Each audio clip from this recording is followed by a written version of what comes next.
Petit. Et but. Oh, chute. Oh, une grosse chute ici à droite de la route. Oh, Zinedine. Oh non, pas ça. Pas aujourd'hui, pas maintenant, pas après tout ce que tu as fait. Allez. Il s'appuie comme un grand, comme un champion du monde. Il va le faire, il va faire marche tranquille au championnat du monde de Paris. Et attaque de Je crois qu'après avoir vu ça, on peut mourir tranquille. On fait le plus tard possible, mais on peut. Ah, c'est super. Et ben bonsoir à toutes et à tous, bienvenue sur Sport 39. Très heureux de vous retrouver pour notre émission bimensuelle pour l'instant. On est sur la fin de la préparation marathon, comme vous avez pu le voir. Dernière semaine, du coup c'est dimanche, dans 6 jours. Enfin l'aboutissement de 10 semaines de préparation physique intense. Donc on espère que ça va y aller. Je vous mettrai d'ailleurs le lien, si vous le souhaitez, pour suivre la course, le tracking, avec un objectif assez ambitieux quand même de 3h30. Donc je vous tiendrai au courant de tout ça. En tout cas, merci en tout cas pour les messages déjà. Et puis on espère que ça va y aller. En tout cas, on voulait parler de sport et de formation ce soir avec l'organisme Jurasport Formation. D'ailleurs, je crois avant ça s'appelait Au Jurasport Formation. Ils ont changé pour, je pense, pour avoir un maillage territorial plus dense, puisque je crois qu'aujourd'hui ça va jusqu'à Dole. Donc c'est pour ça aussi qu'ils ont changé le nom et ils ont bien fait. Mais juste avant de démarrer, je voulais féliciter notre ami Arthur Bouquier. On l'avait eu il y a 2-3 semaines sur le média. D'ailleurs, je vous invite à aller voir la vidéo sur YouTube si vous ne l'avez pas vue. Il a encore fait finale ce week-end sur les Challengers de Thionville. Donc encore une grosse performance de sa part. Il perd 6-4, 6-4 contre un ancien 20e mondial, je crois. Donc encore une très très belle semaine pour le Jurassien. Donc c'est vraiment top à lui. Et je sais que la semaine prochaine, alors pas ce dimanche, mais celui d'après, il y a également les 10 km de Blétran en course à pied. Je sais que le club de Lens m'a pas mal demandé de faire un petit peu de communication dessus. Je vous le dis juste, il y a les 10 km de Blétran le 23. Donc allez-y, le week-end du 23, allez-y si vous êtes disponible pour courir vite ou pas. Voilà. En tout cas, on va accueillir notre invité ce soir, donc il s'appelle Manu Levaillant. Responsable de site, coordinateur pédagogique, formateur, éducateur sportif. Il a tous les titres et il connaît très bien Jurasport Formation. Donc on va le rejoindre. Ça va durer à peu près une vingtaine de minutes, 25 minutes. N'hésitez pas à poser des questions. Et puis en tout cas, on lance le live. C'est parti.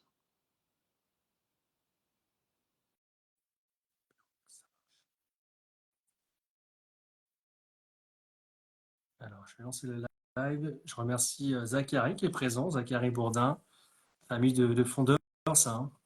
Lucille également. Merci pour votre présence. Alors, j'ai lancé l'invitation. Je ne sais pas si tu l'as vue. Je vais relancer. Voilà. Je viens de te relancer l'invitation, Manu.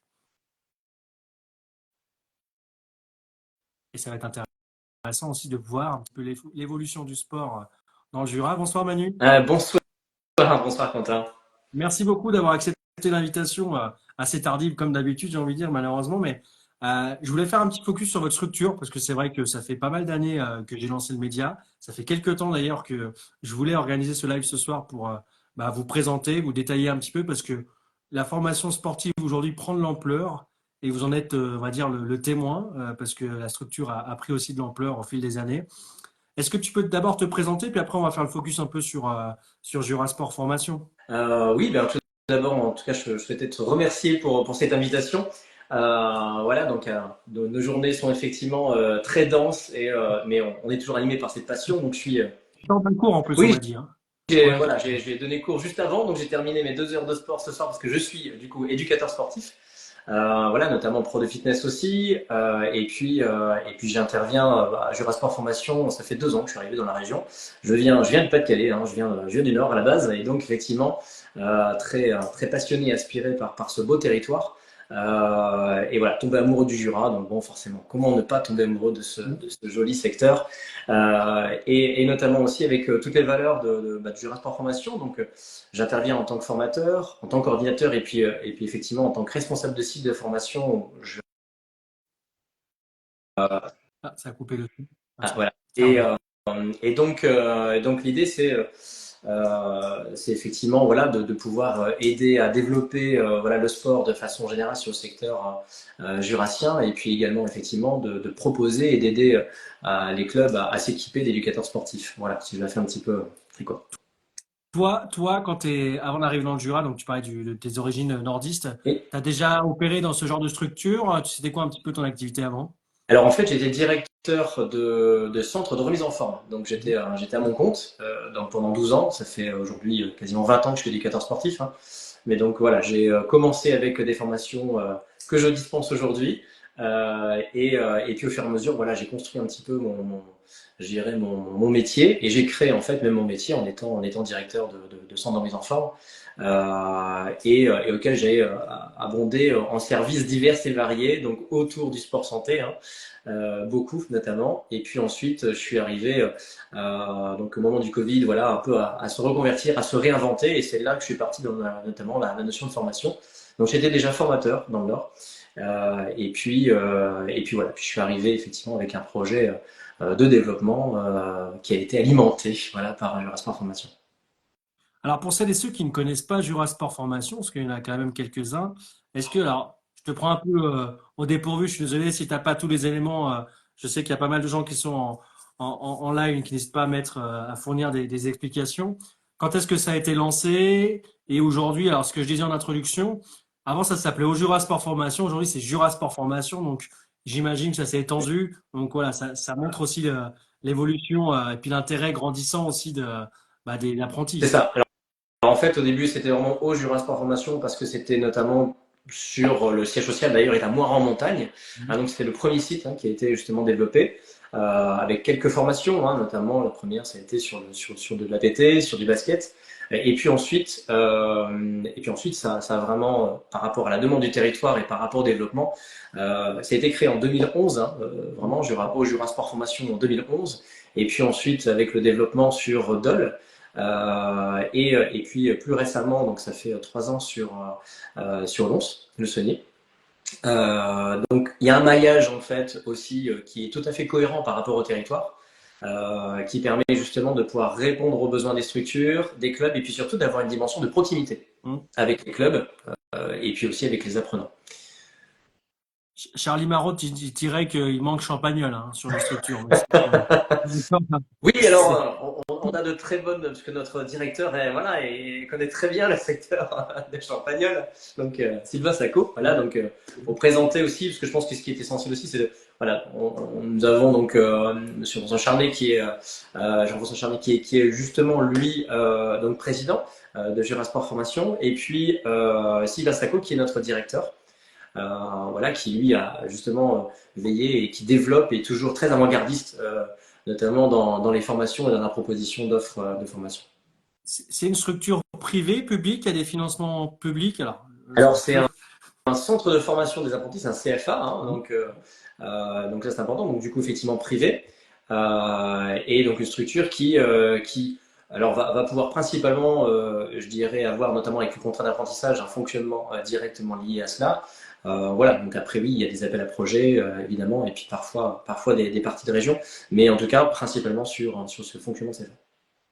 On va rentrer dans le vif du sujet sur tout ce que vous proposez, parce que c'est quand même assez énorme en termes de formation. Alors j'ai vu que c'était scindé en trois divisions bien spécifiques. D'un côté le sport, pardon, de l'autre au milieu l'animation et ensuite le marketing sportif. Dans le sport, il y a cinq modules BPGEPS. Oui. Alors c'est un nom qu'on entend souvent maintenant, BPGEPS.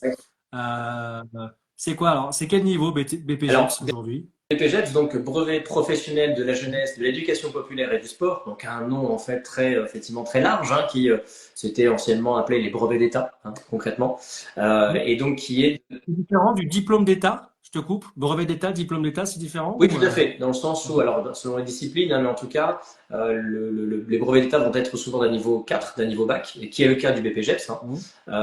Et diplôme d'État, en fait, en général, on va retrouver ça sur un niveau supérieur. Okay. Et là, sur la partie sportive, vous couvrez combien de sports? C'est quoi un petit peu les... Alors, on va avoir du BPGEPS, donc activité physique pour tous, donc APT, qui est je dirais, l'éducateur sportif généraliste, hein, qui va permettre de pouvoir répondre à pas mal de champs d'activités, que ce soit des activités plein air, pleine nature, que ce soit des activités de jeux sportifs collectifs, et puis également d'entretien corporel. Donc pour être voilà éducateur sportif au sein de collectivités de façon générale ou à même répondre à des besoins de clubs spécifiques. Et ensuite on aura donc le BPGEPS activité de la forme, donc qui est alors je vais à chaque fois donner une relation métier, peut-être ça sera Très plutôt, bien, ouais. plutôt lié. Donc là notamment pour être coach sportif, prof de fitness ou prof de muscu, hein, donc concrètement c'est souvent ce qui est beaucoup en vogue notamment en ce moment. Et ensuite, on aura donc la formation donc BPGEPS à AAN, hein, donc qui est en clair d'activité aquatique nageur. Donc, concrètement, ça va être maître pour être maître nageur, hein, enseigner en piscine notamment. Et puis ensuite, on aura donc le BPGEPS basket. Donc là, pour être éducateur sportif, mais plutôt dans le secteur basket. Et ensuite, on aura également, donc là sur BPGEPS, loisirs tout public, donc qui est plutôt là du champ d'animation, donc qui est animateur et directeur. Là, il y a une biqualification hein, cette année notamment. Et donc là, pour être animateur ou directeur d'accueil collectif de mineurs, centre périscolaire, voilà, travailler avec les enfants en animation. Alors, la partie animation, effectivement, il y a le CPGEPS AAVQ, ce que tu as dit, BPGEPS LTP. C'est Et ça. il y a aussi une partie marketing sportif avec trois autres formations. Ça s'est rajouté il y a pas si longtemps que ça, j'ai l'impression, en plus, ces formations-là. Oui, alors en fait, alors juste pour préciser, donc le CPGEPS et le BPGEPS, CPGEPS c'est un niveau 3, c'est un niveau CAP en fait, hein. Les BPGEPS c'est un niveau 4, c'est un niveau bac. Et puis effectivement, on va retrouver donc certains titres pro, donc là dans la partie marketing hein, notamment, mais il n'y a pas que marketing, ça va être un peu généralisé. Il y a notamment donc les titres pro qui vont être EAA, donc en fait c'est employé notamment d'assistant administratif, hein, la partie plutôt secrétariat. Et puis ensuite, on va avoir RPMS, donc responsable petite et moyenne structure. Alors désolé, effectivement, on est en France, on aime bien les acronymes. Donc, et ensuite, on aura le NTC, donc qui est négociateur technico-commercial, donc qui lui justement va être plutôt orienté marketing sportif, notamment. Donc là, l'intérêt, c'est aussi de pouvoir aider les structures, alors qu'elles soient et là, je vais peut-être avoir une réponse un peu générale de façon des structures. On va s'adresser vraiment au niveau des structures associatives. On a une grande présence sur les tissus associatifs, mais également même entreprises. Alors, associatif, ça va être les clubs de sport, hein, évidemment. Ça va être aussi les différentes collectivités qu'on va pouvoir aussi répondre et équiper en animateurs. Hein. Je parlais justement du BPGEPS, donc qui est LTP avec une nouvelle mouture maintenant qui sera ASEC, animateur socioculturel. Et donc l'année prochaine avec une réforme des diplômes, parce qu'on est toujours vraiment très au fait, forcément, et puis de la réforme des diplômes et puis de l'avancement et de l'évolution des diplômes. Et on aura également en fait voilà ce volet même en entreprise, parce que au niveau réponse de structure, parce que notamment voilà, on a des activités, alors, je pense que je sais pas si je peux en citer, mais de façon locale, mais on va avoir notamment voilà, des entreprises comme Running Conseil, voilà, qui est très local, on a eu des apprenants en fait l'année dernière en négociateur technico-commercial. Alors, ce qui est intéressant, c'est que on l'a vu souvent dans les clubs, alors notamment le club de foot, mais aussi le basket et même d'autres structures. Avant, les clubs, certains payaient un petit peu les joueurs. Aujourd'hui, il y a un changement de mentalité. Alors, pas pour tous, mais des fois, maintenant, aujourd'hui, les clubs préfèrent financer des formations pour les faire venir, hein, les sportifs, dans le cadre de ce double projet, que de les rémunérer. Il y a un changement, j'ai l'impression. Je ne sais pas si vous le sentez aussi dans votre structure, forcément, mais Oui, alors en fait, alors concrètement, il y a un besoin de professionnaliser un petit peu aussi. Concrètement, les clubs ont ce besoin, ont cette nécessité également, si je puis dire, parce qu'en fait, il y a derrière un club, il y a aussi un développement. Dans un développement, il y a besoin d'une structuration et elle passe forcément par cette notion de formation.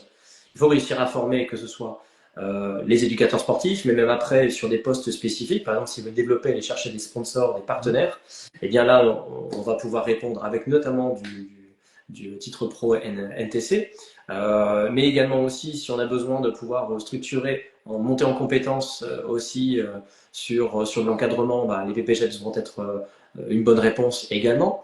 Voilà, donc en fait, et même un BPGEPS, on peut très bien passer un BPGEPS activité physique pour tous, et ensuite aller chercher une autre spécialisation en AF, activité de la forme, pour faire la préparation physique par exemple. Donc en fait, on peut aussi capitaliser et puis préparer concrètement pour un apprenant en général, pour créer son emploi, son poste stabilisé, et puis avoir toutes les compétences pour pérenniser son poste. Eh bien, en général, on estime qu'on a besoin de 3 à 5 ans.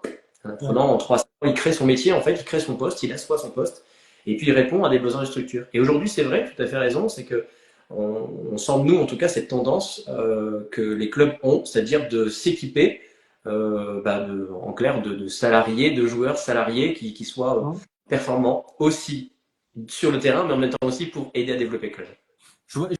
Je voyais dans vos chiffres clés 2018 validation du projet du centre d'hébergement et 2020 l'ouverture du centre d'hébergement. Donc aujourd'hui, vous logez également des apprentis, alors sur Moirans, j'imagine, et peut-être ailleurs?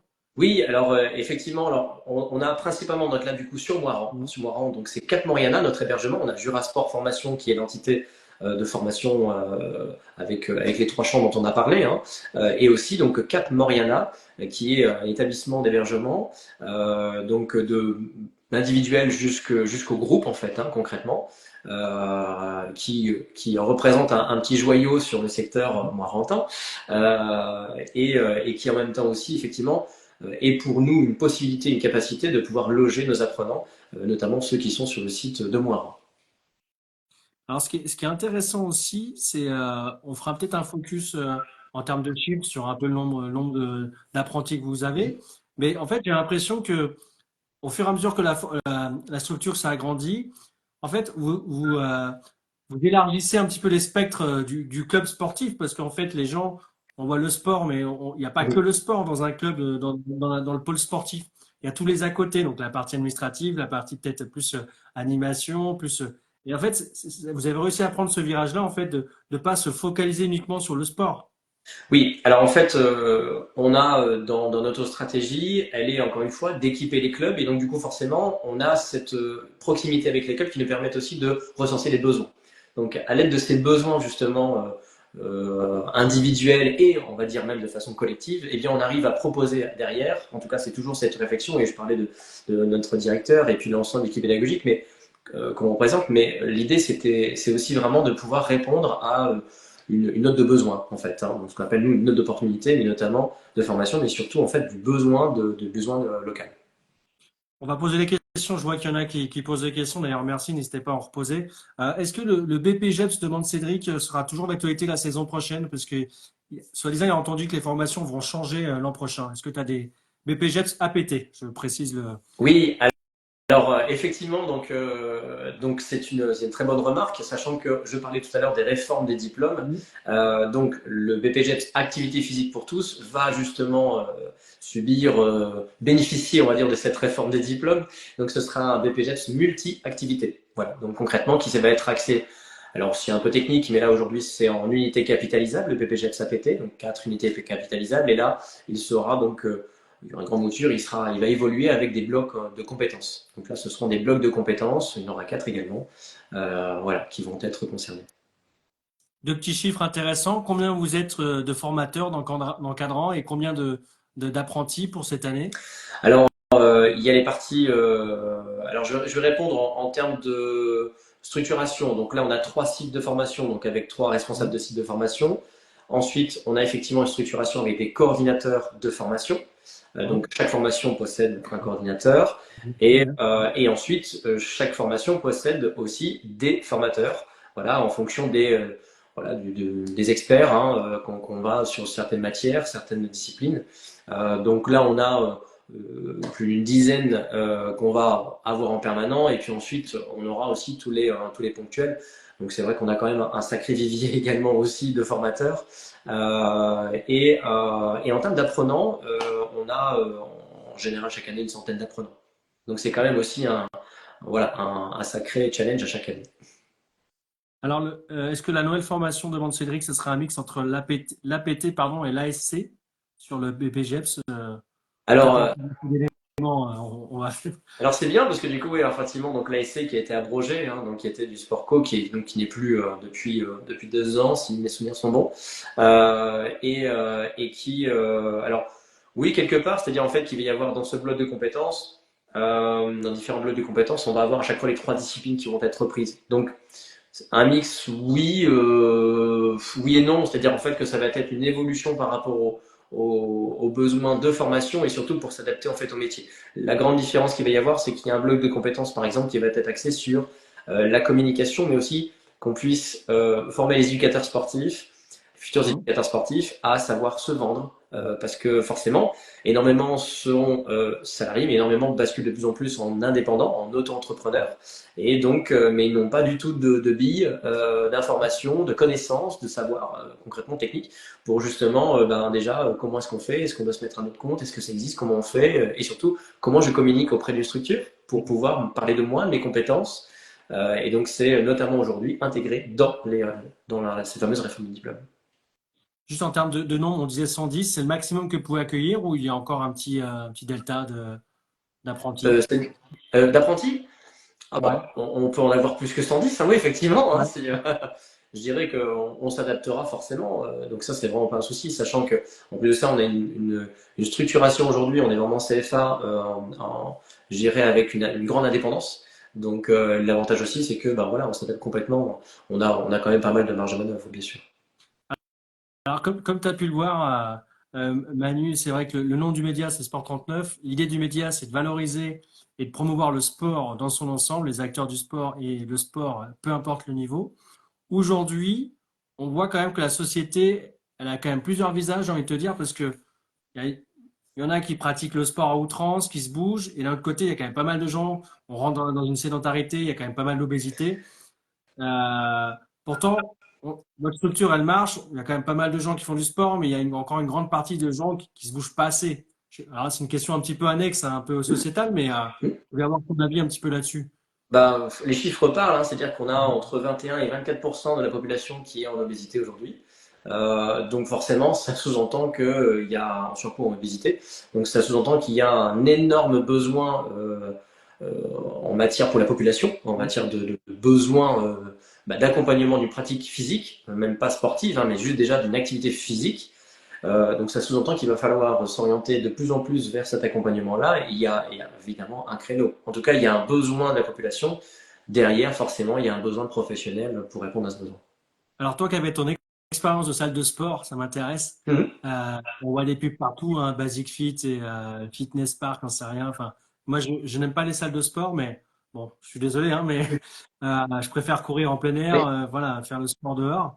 Euh, Ça marche quand même, ces salles de sport. Et puis, on a quand même aujourd'hui ce besoin pour ceux qui vont dans ces salles. Enfin, c'est l'apparence avant tout, enfin, le bien-être, l'apparence, avant la performance.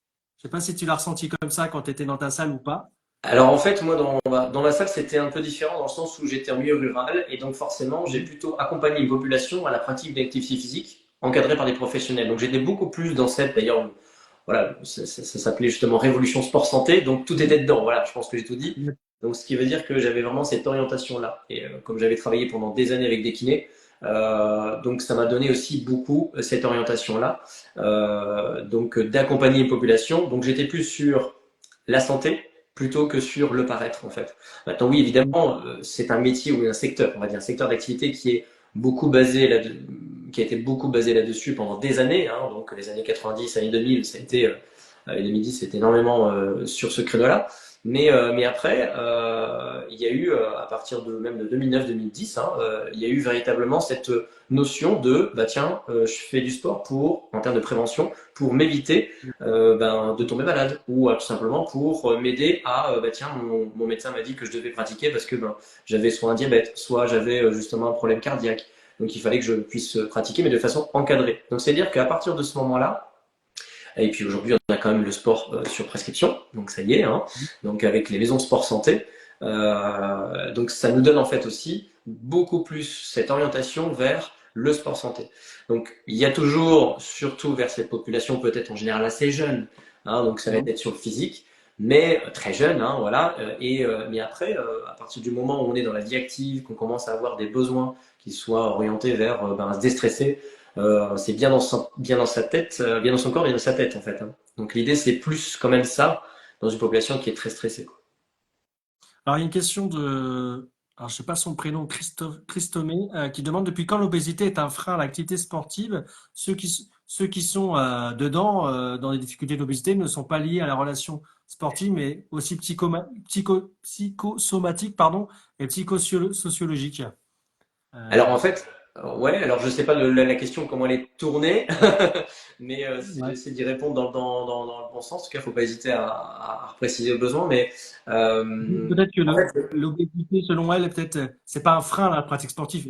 ah non, non, Les, bien au les- contraire, en fait, bien au contraire, c'est plutôt justement pour répondre à ce besoin de pouvoir contrecarrer l'obésité et les effets néfastes de l'obésité, parce que l'obésité va être un facteur aggravant de maladies cardiovasculaires. Donc, en fait, c'est plutôt dans ce sens-là, c'est-à-dire que jouer sur ces leviers-là, eh bien, ça permet de réduire les risques, finalement, les risques de pathologies associées, quoi. Donc là, clairement, c'est plus dans cette idée-là. Et évidemment, l'obésité, ben, ça va jouer sur les articulations, ça va jouer sur donc vraiment tout cet aspect métabolique, hein, donc diabète, maladie cardiovasculaire, je le disais.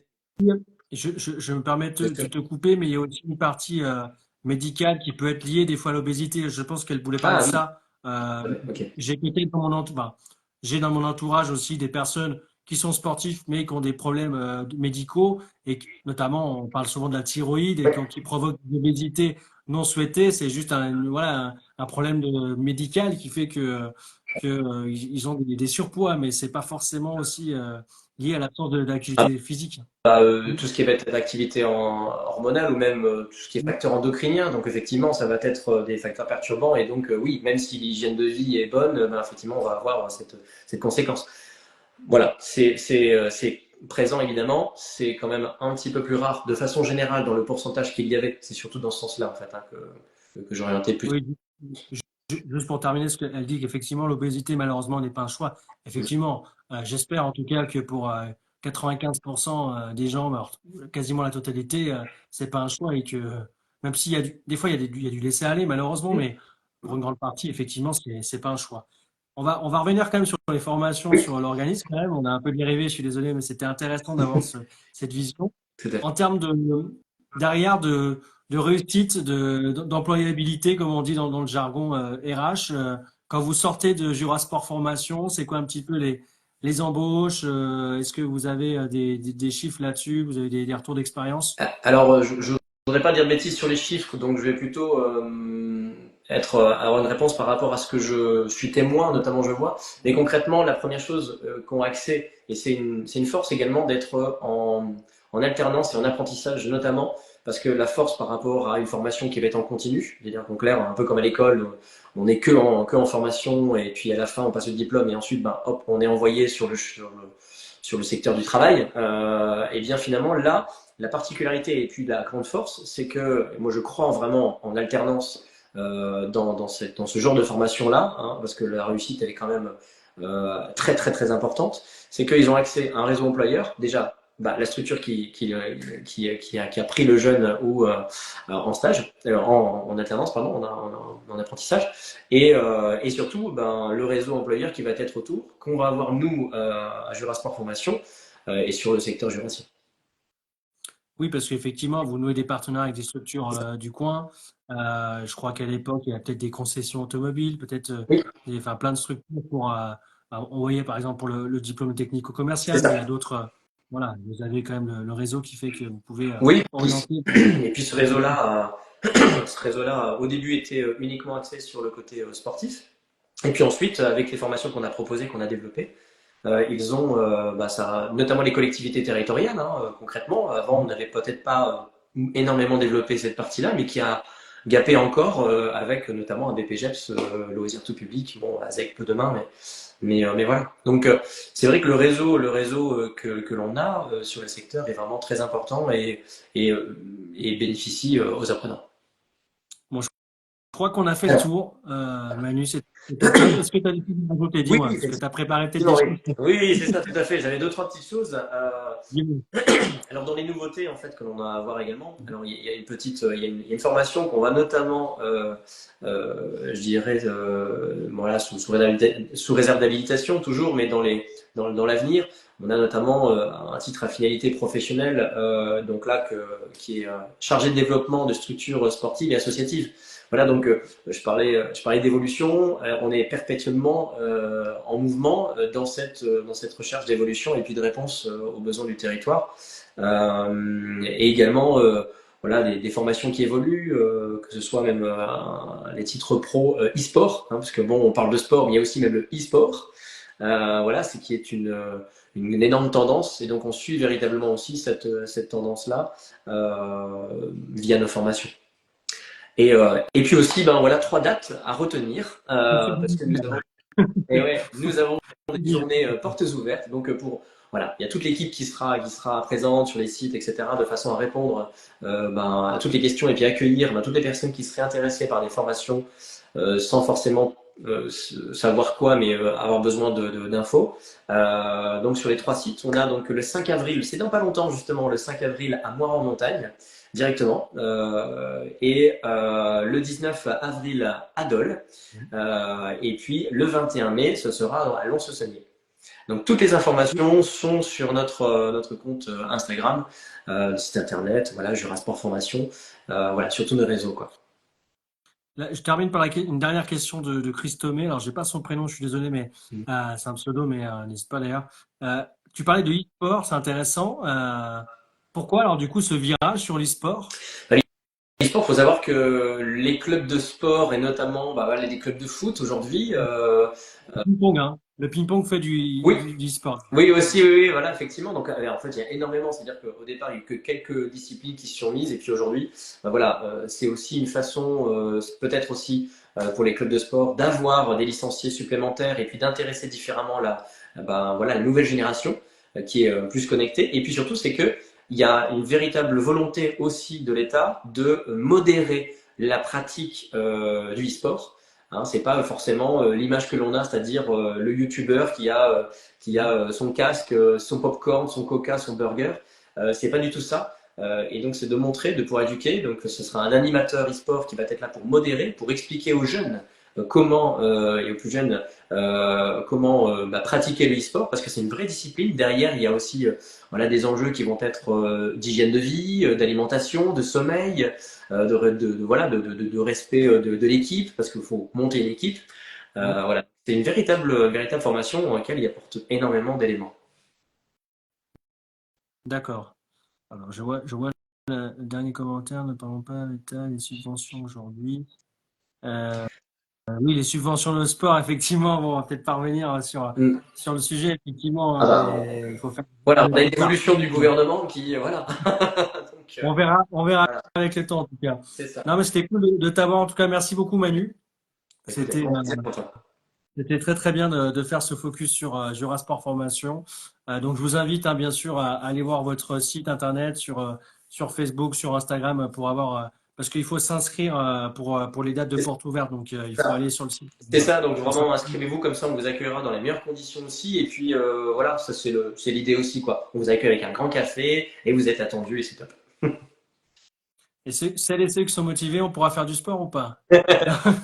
Ah bah on peut toujours, on s'adapte. Le métier d'éducateur sportif, on s'adapte toujours. Moi, il n'y a aucun problème.